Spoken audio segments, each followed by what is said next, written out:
اعوذ باللہ من الشیطان اللعین الرجیم بسم اللہ الرحمن الرحیم وبہ نستعین وہو خیر ناصر ومعین۔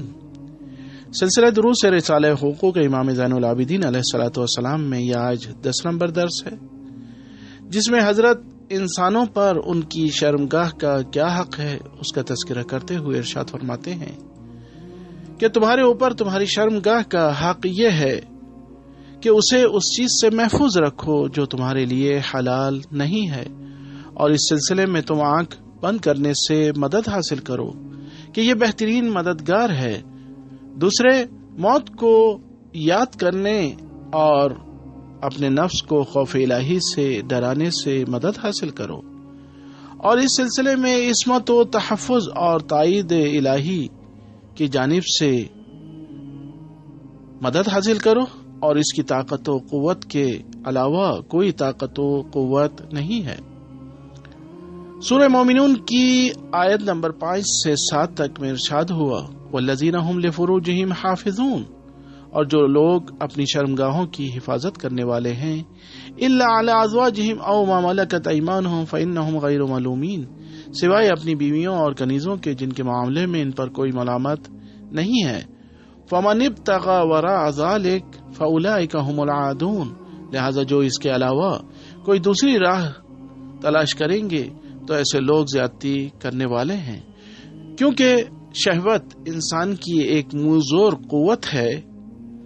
اس لیے اسلام اپنے ماننے والوں کو یہ حکم دیتا ہے کہ تم اپنی ازواج اور کنیزوں ہی سے جنسی لذت حاصل کرو جو تمہارے اختیار میں ہے۔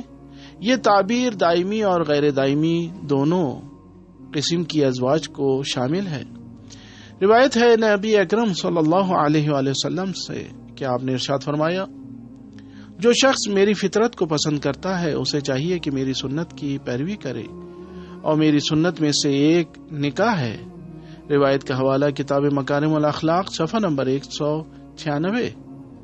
ایک اور مقام پر حضرت صلی اللہ علیہ وسلم کا یہ ارشاد ملتا ہے کہ آپ نے فرمایا، اے جوانوں، تم میں سے جس میں شادی کی استطاعت ہے اسے چاہیے کہ شادی کرے، کہ یہ خیانت آمیز نگاہوں اور شرمگاہ کو بے عفتی سے بچانے کا بہترین ذریعہ ہے، اور جو شخص شادی نہ کر سکے اسے روزے رکھنا چاہیے جو شہوت کو روکنے میں اہم اثر رکھتا ہے۔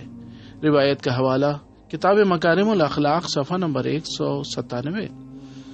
قرآن نے مرد و عورت کو ایک دوسرے کے لباس سے تعبیر کیا ہے، جیسا کہ سورہ بقرہ کی آیت نمبر 187 میں ارشاد ہوا، ہن لباس لکم وانتم لباس لہن، وہ تمہارا لباس ہے اور تم ان کا لباس ہو۔ بے شک جس طرح لباس برائیوں کا پردہ ہے اور شرمگاہ کو چھپاتا ہے، اس کے علاوہ لباس اور بھی بہت سے ناسازگار حالات اور امراض سے انسانوں کو بچاتا ہے اور سردی اور گرمی سے محفوظ رکھتا ہے۔ اسی طرح شادی بھی انسان کے اندر طہارت و پاکیزگی کو وجود بخشتی ہے۔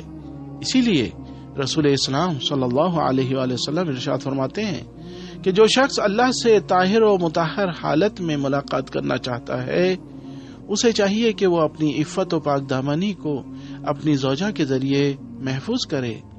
روایت کا حوالہ کتاب مستدرک الوسائل جلد نمبر 2 صفحہ نمبر 530۔ حضرت صلی اللہ علیہ وآلہ وسلم نے شادی نہ کرنے کی مذمت کے سلسلے میں ارشاد فرمایا کہ جب ایک دفعہ اکاف نامی ایک شخص حضرت صلی اللہ علیہ وسلم کے پاس آیا تو آپ نے اس سے سوال کیا کہ تم شادی شدہ ہو؟ تو اس نے عرض کی، اے اللہ کے رسول نہیں۔ تو حضرت نے اس سے سوال کیا، کیا تم بدن کی صحت اور مالی استطاعت نہیں رکھتے ہو؟ تو اس نے کہا، میں رکھتا ہوں۔ تو حضرت صلی اللہ علیہ وسلم نے فرمایا، نے اس سے شادی کرنے کو کہا اور فرمایا، افسوس ہے تم پر کہ تم نے ابھی تلک شادی کیوں نہیں کی۔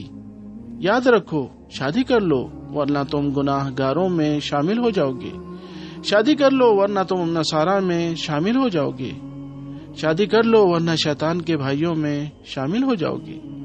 روایت کا حوالہ کتاب مستدرک الوسائل جلد نمبر 3 صفحہ نمبر 530.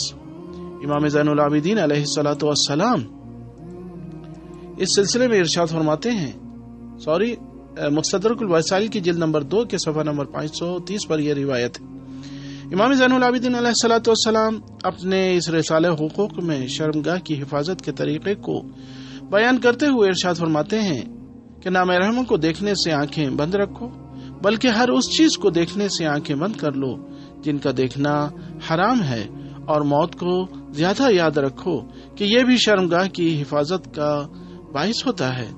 موت کی حقیقت کے بارے میں امام زین العابدین علیہ الصلوۃ والسلام ارشاد فرماتے ہیں کہ موت مومن کے لیے میلے اور جوؤں سے بھرے لباس کو اتارنے اور مضبوط زنجیروں اور بندشوں کو توڑنے اور فاخرہ لباس کو گندے لباس سے بدلنے اور مانوس منزل میں جانے کی مانند ہے، اور کافر کے لیے فاخرہ لباس اتارنے اور وحشت ناک و نامانوس منزل میں منتقل ہونے کی مانند ہے اور عظیم عذاب ہے. اس روایت کا حوالہ کتاب کفایت الموحدین جلد نمبر 3 صفحہ نمبر 203. وآخر دعوانا ان الحمد للہ رب العالمین.